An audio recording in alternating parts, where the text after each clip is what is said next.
Have you ever been told you don't belong in your own home? That the people who should love you the most actually want you gone? My name is Jake. I was 16 when my mom looked straight at me and said, "You're not welcome here."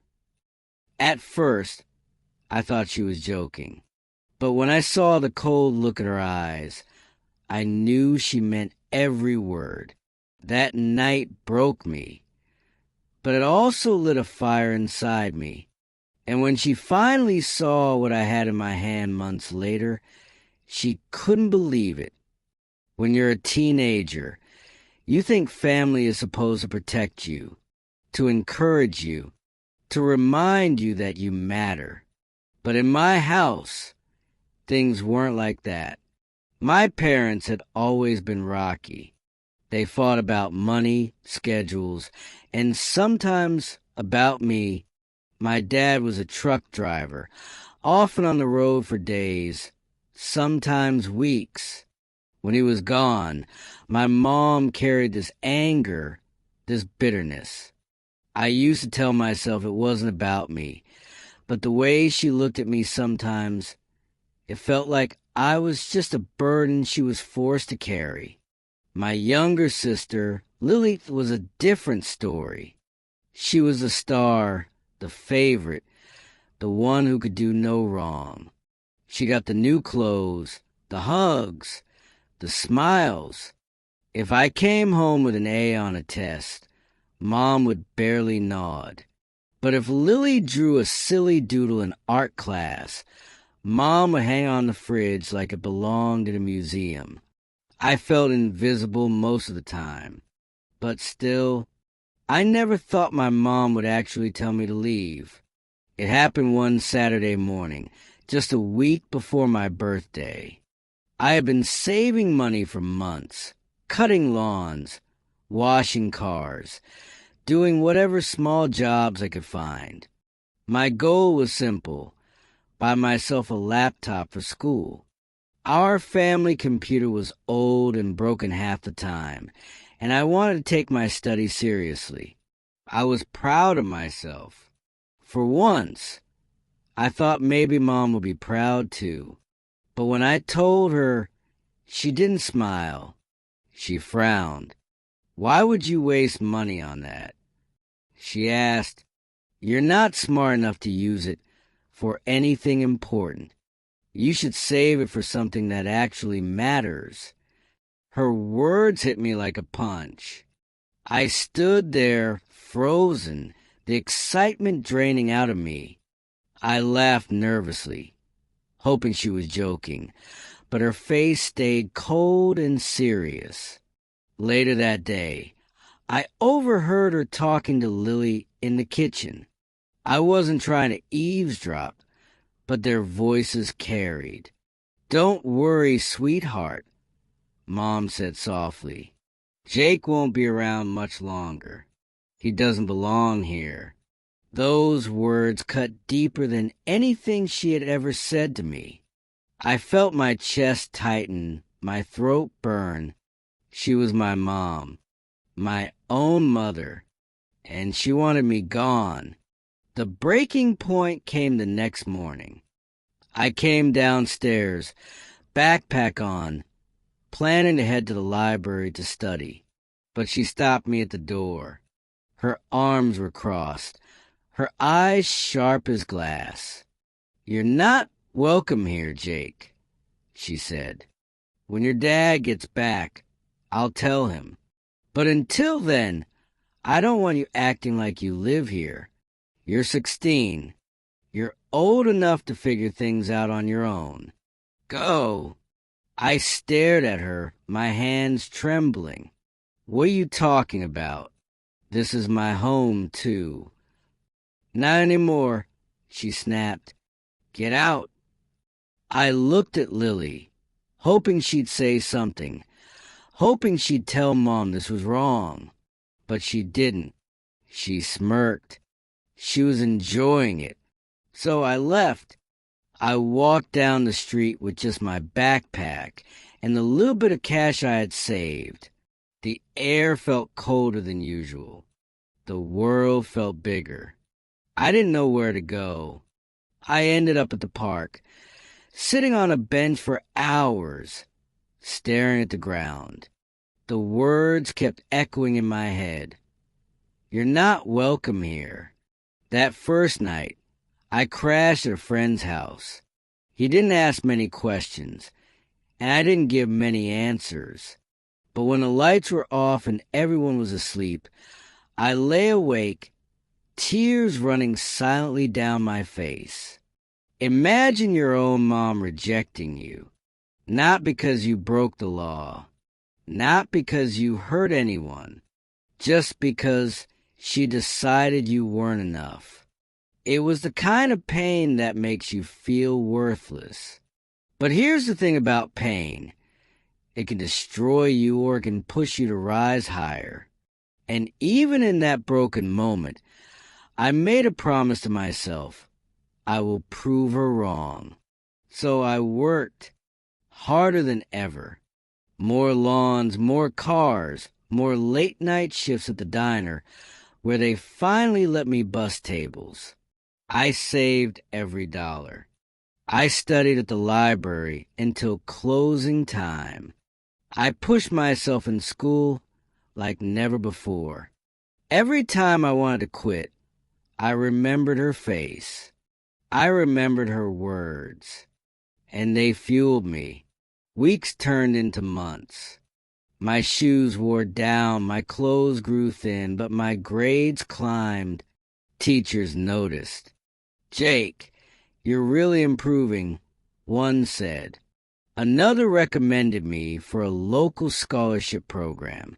It wasn't easy. Some nights I went hungry. Some mornings I walked to school in the rain because I couldn't afford bus fare.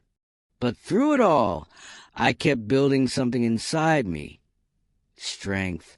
And then came the opportunity. The scholarship interview. I walked into the room nervous but determined. I told my story, not with anger, but with honesty.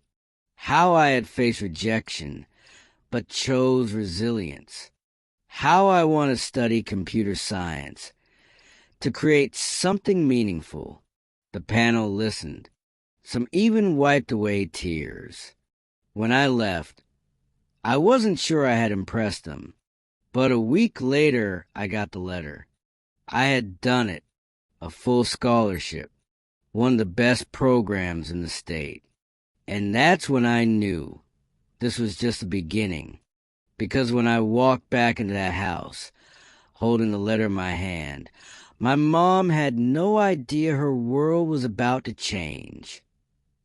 When I got that scholarship letter in my hand, I couldn't stop staring at it.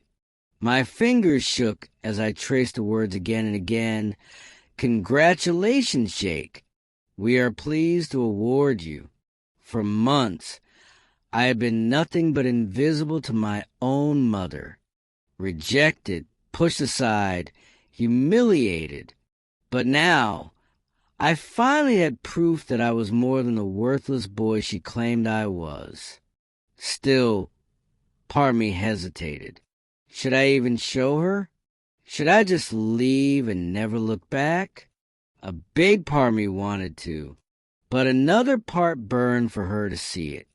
To finally face the truth, I wasn't trash. So that evening, with my heart racing, I went back to the house I used to call home. When I opened the door, the smell of dinner hit me. Mom and Lily were laughing at the table. For a moment, it felt like nothing had changed. Like maybe I could just sit down and everything would be okay. But then Mom's eyes landed on me, and her smile vanished instantly. What are you doing here? She snapped. I told you. I raised the envelope. Just listen, please. She folded her arms, glaring at me like I was dirt under her shoe. Make it quick. I took a deep breath and handed her the letter. She snatched it skimmed the first few lines, and froze. Her lips parted slightly. For a second, I thought maybe, just maybe, there was a flicker of pride. But then she slammed the paper on the table. You think this means anything? A piece of paper? You think this makes you better? It's nothing, Jake. Nothing. Her words sliced into me again, sharper than ever. Lily giggled, whispering, "Wow, college boy thinks he's smart now." My chest burned with anger, but I held it in. I wouldn't let them break me again. "You're wrong," I said quietly. "This means everything. It means I'm leaving. I don't need to live under your roof anymore. I earned my way out." For the first time, Mom's expression faltered. Her jaw tightened. Her hands clenched. "You're 16, she said, her voice shaking. "You're not going anywhere. You still need me. You'll always need me." But deep down, she knew it wasn't true. I saw the fear in her eyes. The fear that I didn't need her anymore. That I was stronger than she wanted me to be. That night, I stayed at a friend's again, but I couldn't sleep. Her words echoed in my head. Not the insults this time, but the fear. It gave me strength. If she was scared, it meant I was finally winning. The next weeks were a blur. Teachers congratulated me. Friends cheered for me. Even my dad, who had been away on the road, called and said, "Jake, I'm proud of you, son." That was the first time I'd heard those words from him in years. But at home, things grew darker. Mom's mask slipped more every day. When Dad returned and heard the whole story, he was furious with her. "You kicked him out? Your own son," he shouted. I listened from the hallway, heart pounding. Mom tried to twist the story. He was disrespectful. He didn't follow rules. He doesn't appreciate anything we do for him. But for once, Dad didn't buy it. He looked at me, then back at her and said, "No, I think the problem here isn't Jake." That night, she didn't talk to me. She didn't even look at me. But I could feel the hatred radiating off her like fire. One evening, a week later, I came home to grab some things I had left behind. As I walked into my old room, I noticed something strange. My money jar was gone. The cash I'd been saving for extra expenses, for books and supplies. I ran to the living room. "Where's my money?" I demanded. Mom didn't even flinch. She looked up from her phone and smirked. "What money? You took it. I know you did." She stood, her face twisted with anger. "Don't you dare accuse me. Everything in this house is mine, including anything you think belongs to you." Lily laughed from the couch. "Face it, Jake. You don't have anything." My blood boiled, but I didn't lash out. Instead, I clenched my fists and said quietly, "You'll regret this." That night, I sat alone in the park again, the same place I'd ended up the day she first kicked me out. But this time I wasn't crying. This time I was planning, because now I realized something. My revenge wouldn't come from yelling or fighting or stealing back what she took. My revenge would come from proving her wrong in a way she couldn't escape. And I already had the perfect chance. The scholarship program had an award ceremony coming up.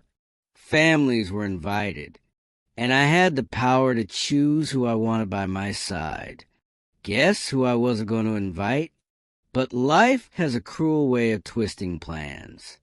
Because on the night of that ceremony, just when I thought I was finally free of her, Mom showed up, and when she saw what I was holding in my hand, her entire world shattered. The night of the ceremony was the most important moment of my life. I had worked for years to get here. The auditorium was filled with bright lights, proud parents, teachers, and students all buzzing with excitement. I wore the only suit I had, borrowed from my best friend's older brother. It didn't fit perfectly, but I didn't care. For the first time in a long time, I felt like I belonged somewhere. My dad stood beside me, a firm hand on my shoulder. "You did this, Jake," he whispered. "Not me, not anyone else. You earned this." Hearing those words nearly broke me. I swallowed hard and nodded, trying not to cry. Then the doors creaked open. My stomach dropped when I saw her. My mom. She walked in wearing her best dress. Her arm looped through Lily's like nothing had ever happened. Her smile was wide. Fake. The same smile she always wore when she wanted the world to believe she was a perfect mother. People around whispered, "Is that his mom?" She looked so proud. Proud? The word made me sick. I clenched the scholarship folder in my hand. That was it. That was the thing she hadn't expected. The proof that I had built a future for myself without her. When she spotted me, her eyes lit up with triumph, like she thought she could just walk in and take credit for everything I'd accomplished. She strode over and kissed me on the cheek. "Jake, sweetheart, I knew you could do it," she said loud enough for everyone to hear. "I'm so proud of you." I froze. My jaw tightened. I could feel my dad tense beside me. The old me would have stayed quiet, would have swallowed my anger and let her pretend. But not anymore. I stepped back, holding up the scholarship letter. "Proud," I said, my voice shaking. "You kicked me out. You told me I wasn't welcome in your home. You treated me like trash every single day. You don't get to stand here now and act like you were ever proud of me." The room went silent. Every head turned toward us. My mom's fake smile faltered. She laughed nervously. "Jake, don't be dramatic. You know I've always supported you." "No," I cut her off. "You supported Lily. You humiliated me. You stole from me. And when I finally got this," I held up the letter high, "you said it meant nothing. Well, guess what? It means everything. And it means I don't need you anymore." Her face crumbled. For the first time, I saw something I had never seen in her eyes before. Fear. Not anger, not pride, not smugness. Just raw fear. The audience began whispering. Some shook their heads. Others stared at her with disgust. The perfect mask she wore in public was finally broken. Lily muttered, "Mom, everyone's looking." She grabbed her daughter's arm and hissed, "Let's go." But before she left, I said one last thing. One day, you're going to realize what you lost. And when that day comes, I won't be waiting anymore. Her eyes darted to Dad, who was glaring at her like she was a stranger. And for once, she didn't have a comeback. She just turned and left the hall, dragging Lily with her. The ceremony continued, but for me, that moment was everything. When I walked on the stage to receive my award, the entire auditorium applauded. I looked out at the crowd, not for her, not for approval, but for myself, for the boy who had cried alone in the park, who had slept on couches, who had been told over and over again he was worthless. That boy was gone.